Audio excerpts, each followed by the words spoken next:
Alright, let's open this can of worms. I'm gonna come right out of the gate and say it. I love The Last of Us Part 2. I'm not ready to call it a masterpiece, but I think it's absolutely brilliant. I really loved it. There's so much that goes without saying, like that the visuals and the animations are incredible, the level design is very natural and organic, the combat is exhilarating, and yeah, the story is great. And just like that, I've lost 50% of my subscribers. Thanks for watching, and I know it's all the rage to hate this game, but you're not getting that from me. You're really not getting that from me. The Last of Us Part 2 is difficult. I mean, yeah, some of the combat sections are pretty hard, but that's not the kind of difficult I mean. The Last of Us Part 2 asks a lot from whoever plays it. You kinda have to go to a certain place to play this game. And I get that not everyone wants to play a game that's almost guaranteed to make them cry or feel bad, but sometimes the desire to not play something just comes down to plain old stubbornness or ignorance. Just look at all these gamers weaponizing Reggie quotes like, "If it's not fun, why bother?" Like, fuck off. Not you, Reggie, just the people who misuse that quote. I'm just so sick of it. There is a difference between something that is fun and something that is engaging. And that difference can be paper thin at times. Fun is engaging. Intrigue is engaging. Stress and tension are engaging. You ever watch a tense movie and you think, well, if it's not fun, why bother, and then turn it off? No, of course not. That'd be silly. All these weird Twitter eggs say they want video games to be legitimized the same way film is, but they never want to look at games the same way people look at films. Children of Men, Threads, The Road, fucking Joker, the most gamer movie in the gamer world. You watch any of those movies and you go, it's not fun, why bother? These are dark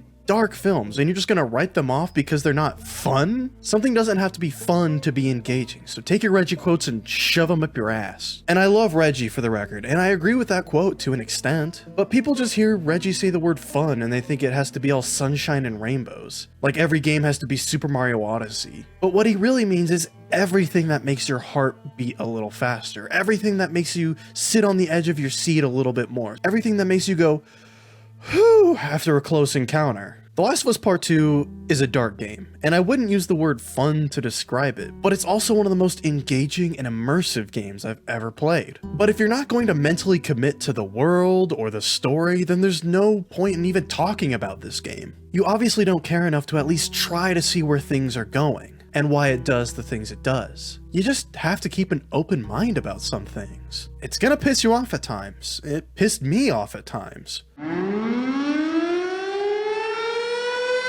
When the perspective switched to Abby, I wasn't a fan at first. I didn't want to play as her, I wanted to kill her, you know? I want Ellie to win here. I'm Team Ellie, all the way. But you know what I did? I did something fucking crazy. I stuck with it. I said to myself, you know what? I would rather stick with Ellie's side of the story, but I'm at least gonna see where this goes. I'm at least gonna see what Naughty Dog wants to show me. Like, they've got to be showing us this side of the story for a reason, you know? I intentionally let Abby die a lot of times. I definitely didn't want Abby to succeed in her mission, but Naughty Dog knew that. And there was a specific moment that really changed my perspective on everything. And mind you, I still enjoyed the gameplay sections as Abby. I just didn't really like playing as her because I was kind of angry about she killed Joel. But then I got to the crane section, the sky bridge. It was in that moment watching Abby literally hang on for her life, and I thought about myself and my intense fear of heights and how I would be crawling on the ground where she's walking. And I realized I had something in common with this character. And I don't know, I just started understanding her more as a character, as a person, and her side of things. I just began to understand her more and more and more. And I began to do more than understand. I began to accept. And then I began to think about why Abby's story matters. Abby is the mirror to Ellie. Abby and Ellie are both going in opposite directions throughout the entire story. At the beginning, Ellie is the ultimate good. She's just living her life, helping out where she can. The vibe is mostly wholesome and relatable. Then there's Abby, the ultimate evil in the story at the beginning. She just shows up, kills someone you care about, and yeah, she probably had her reasons, but she needs to pay for what she's done. I mean, hell, she tortures Joel and one of her friends fucking spits on him. These guys gotta die. And you're mad. They killed Joel like that? Naughty Dog killed Joel like that? It felt like the developers themselves were disrespecting Joel with that death. And I think that's the point. want. They want you to feel the same rage Ellie feels. They want you to feel mad. They want you to get revenge. They want you to take out that burning rage on everyone who gets in your way. Ellie, the ultimate good, has to become the ultimate evil in order to achieve her goal, which is revenge. And you want that too. Your goals are aligned. But all the while, here's where Abby's story matters. Abby's story is about reclaiming the good inside her. The thing about Joel's death that I think people don't think about is that the people on the other side of the story, the people on Abby's side, they regret it too. Abby regrets it, all her friends regret it. During one of the confrontations between Owen, Mel, and Ellie, Mel even asks Ellie if she still hears the screams in her sleep. Joel's death is haunting everyone involved in this situation. They all kind of regret taking part in it. They all realize that Joel's death just didn't give them the satisfaction they thought it would, that revenge wasn't the answer. And in fact, it made things considerably worse, obviously, because Ellie's knocking on their door killing everyone. The whole point of The Last of Us Part 2 is that revenge won't give you the satisfaction that you think it will. That revenge only begets more revenge, and that the cycle of violence continues on and on and on until someone becomes big enough to break that cycle. Someone has to let go, and it's really, really hard to let go. And in this story, it's Ellie who has to let go. Ellie sacrifices everything for revenge, symbolically represented with how she's missing 2 fingers and she can no longer play guitar at the end of the game. The one thing that really connected her with Joel, and she sacrificed it for the sake of revenge. But revenge also takes away Jesse, it takes away Dina, it takes away Tommy. Their relationships are soiled. Ellie even has the opportunity to just let go and salvage what she still has, and she still decides to go after Abby after everything that's happened. You know, she still has that rage inside of her. And Ellie doesn't know how to let go until she literally has her goal in her hands. She literally is choking Abby to death, and it's in that moment she finally decides to literally and figuratively let go. And it's in that moment, that's the moment when I realized why Abby's story matters. We see Abby's entire arc struggling for redemption ever since the killing of Joel. Abby sacrifices everything in pursuit of a goal, but it's the opposite goal Ellie has. Ellie sacrifices everything she has for the sake of revenge, whereas Abby sacrifices everything she has for the sake of redemption. And she finds that redemption in the form of these 2 kids from the enemy faction, the Seraphites. Abby leaves behind everything, her comfy life in the Seattle Stadium, she leaves behind the Wolves, she leaves behind everything she knows and understands, all because she wants to become the person her father saw her as before he died, before he was killed by Joel. And it got me thinking about like why Ellie lets go, and it's why that brief flash image of Joel is so important in that scene and the ending. At the beginning, she even says to Tommy, Joel would be halfway to Seattle by now. But Joel would have never wanted Ellie to do that. Joel's goal for Ellie was not for Ellie to become like him, it was for her to live a happy life, a normal life, to just live a life. That's why he saves her and forsakes a cure. He just wants her to live. But as a player in that moment in the ending, we finally get that payoff we had been looking for when the perspective changes to Abby. When you start your quest as Abby, you ask yourself the question, like, what is the point of it? Why do I need this story?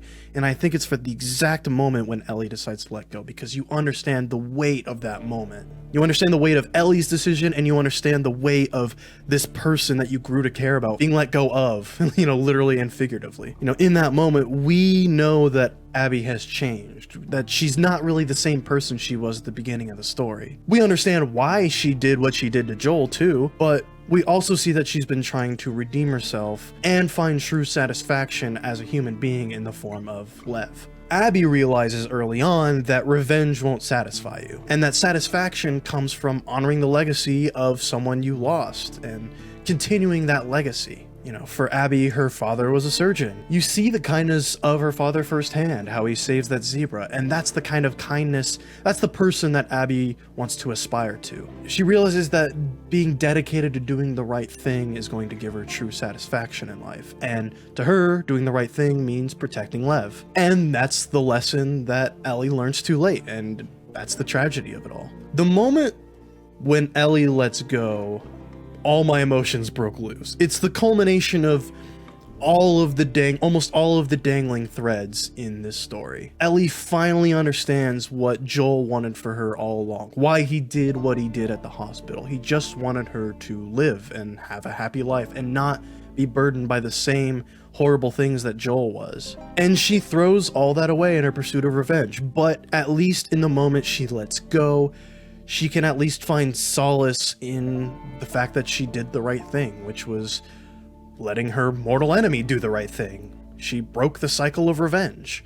You know, that was the right thing to do. And that flashback scene with Joel absolutely wrecked me. I actually got spoiled on Joel's death before the game came out, but that was the moment when his death really sank in for me. You know, I was kind of numb when he did die because I saw it coming, and it was something I saw coming even before I got spoiled. It was like it was something I would not have been surprised by. And so when it happened, I was like, yep, this has to happen for this story to happen.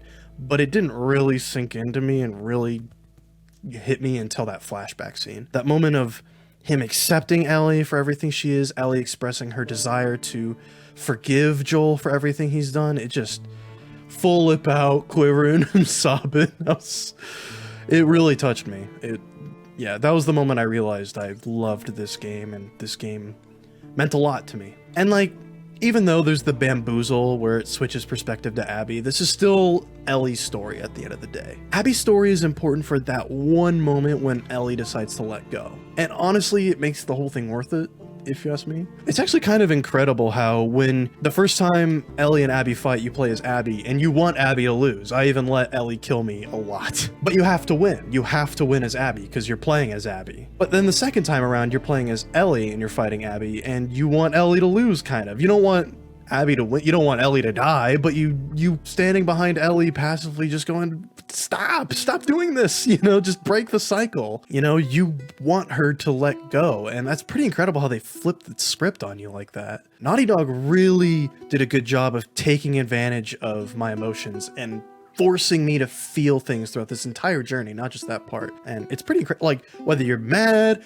sad, it's pretty incredible how they just manipulate your emotions the way they do. And that's why I respect this game so much. Again, this game is difficult. You have to submit yourself to the will of the game, and that's not something everyone is willing to do. And I think that's why so many people were upset with this game's story, you know, without actually having played it, is because they know it goes somewhere that they're not really willing to go. On a kind of salty note, I think Last of Us Part 2 is kind of proof that today's gamers wouldn't be able to handle Metal Gear Solid 2 if that was released today. And I understand there's a difference between playing as a new character and playing as a character who kills the main character of the last game, but there's also a difference between being upset but ultimately respecting the vision of the game's creators and participating in a straight up disinformation campaign against the game because it didn't go the direction you wanted it to. The Chud, Twitter, whatever gamer reaction to this game is fucking embarrassing if you ask me. You know how to spot a gamer you probably don't want to associate with? They'll talk about how much they hate this game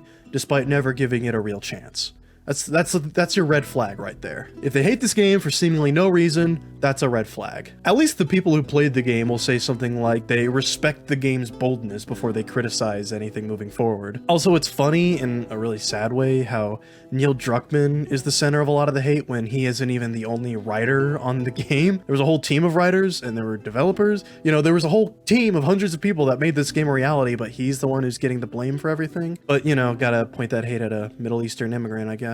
Like, sorry this isn't another fun romp across the country with Joel and Ellie, but we already did that. Naughty Dog took a huge risk in subverting everyone's expectations in the way they did, and it may not work for everybody, but can we just respect the fact that they did what they did, that they took the risks that they did? Could you imagine pitching this story to any other publisher, including Microsoft? You want to kill the main character of the last game? Are you crazy? The one so many people grew attached to? Like, very few studios and even fewer publishers would be willing to make that risk. So I respect Naughty Dog immensely for being willing to go there, for being as bold as they are. And the thing I really want to point out is that in The Last of Us Part 2, everyone is someone's Joel in this world. Everyone is someone's Ellie in this world. It's why when you shoot somebody, you always hear an NPC off in the distance screaming their name or whatever. And it's why Jesse gets shot and killed in a blink of an eye, and there's almost no fanfare or attention really drawn to it. This is a dark world where everyone is vulnerable. Think about how many Jessies and Joels you killed over the course of the entire game, including the first game. You know, how many people you just shot in the blink of an eye and they're just dead. And so why should the main characters be any different than that? Why should they be less vulnerable than anyone else in this world? This is the world you're in. You know, this is the world Naughty Dog created. This is the world you have to commit yourself to in order to understand why things play out the way they do. Would I have enjoyed Last of Us Part 2 where we just pal around with Joel and Ellie the whole time? Yeah, I would have. But that would have been so easy. Like, why would there even need to be a part 2 if you just do the same thing you did in part 1? To be perfectly fair though, the message of, hey, revenge is bad, don't do it, isn't exactly a hot take. But it's in the presentation of that message, in the way that it's delivered, that makes it as impactful as it is. It's about the sacrifice both characters make in order to understand that message themselves. I've also seen people say stuff like, I'm not mad they killed Joel, I'm just mad they did it in the first 2 hours or something. Like, do we forget about Sarah? Within 15 minutes, Naughty Dog completely destroyed Joel's world in the first game. How I see it is Joel is this game's Sarah. He has to die in order for the story to play out the way it does. He has to die to contextualize the actions of both characters during their journey. And if we're doing that analogy, I'd say Abby is this game's Joel. Joel is a bad guy after the prologue of The Last of Us 1. And he's still kind of a bad guy at the end, considering what he does for the sake of Ellie. But he attempts to find redemption in Ellie, both as a human being and as a father. And in Lev, Abby sees her chance for redemption as both a human being and as a daughter. And that's why I get why Naughty Dog told her story the way they did. And that's why her story matters. And that's how it relates to the first game. She's a mirror to the first game, which is exactly what a sequel should be in a way. It's a reflection, not a replica. It's a tough sell, I get it, but it's worth it. At least I thought it was worth it. Even if you have to throw her off a cliff a few times in order to feel better after the things she's done, her story is still worth it. Her story is necessary for Ellie's story. And like, Jesus Christ, this game is so pretty and the animations are so good. Like, even in the final moments, I still had to stop and just soak in the visuals. I could not believe what I was seeing. And I was surprised at how long this game was. It took me around 25 hours to beat, whereas the first game is around like 12, 15 hours. It felt a little long-winded at times. Like, there were definitely moments where I'm like, all right, that's enough for today. I'll pick it up later. But I was more than happy to sink that time into this world. It's just, the craftsmanship is incredible. I was also surprised at how sparse the story is, considering how much I just dissected it, you know, how deep and thoughtful it is. But there's a lot of just game here. There's a lot of time between cutscenes where you're just playing a video game, which I really liked. People give Naughty Dog so much shit for like, oh, they make good movies but not good games. But if you're one of those people, play this damn game, because it is a video game. You play a game. There's a lot of game here and it's all fantastic. I loved every second. I loved exploring Seattle on horseback. I loved busting through apartment windows. Also, the combat is just every situation can play out in like a million different ways thanks to the level design, and every encounter is just so tense and exciting, and it's so fluid. So good. And like, there was one moment I distinctly remember in a parking garage where I set a bomb and it killed 2 guys, and I saw like their blood and guts dripping off the ceiling.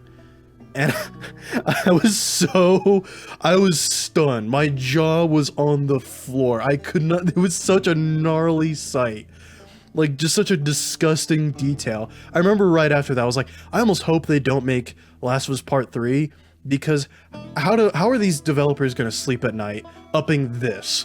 You know, how can you, people had to make this, you know? And I hate to say it, but the game is fun. It's fun. It's fun to play, which kind of goes against a lot of the things I was saying earlier and kind of against its intentionally disturbing violence, but I don't know, it was still pretty disturbing at times, but the game itself is still fun at times, just not in the traditional sense of the word. So I guess the Reggie quote about fun still stands, but you gotta just play the game, man. You just gotta play the game. And if we're in the business of weaponizing Reggie quotes, then I can toss it right back at you and weaponize a Reggie quote for myself. Play the game.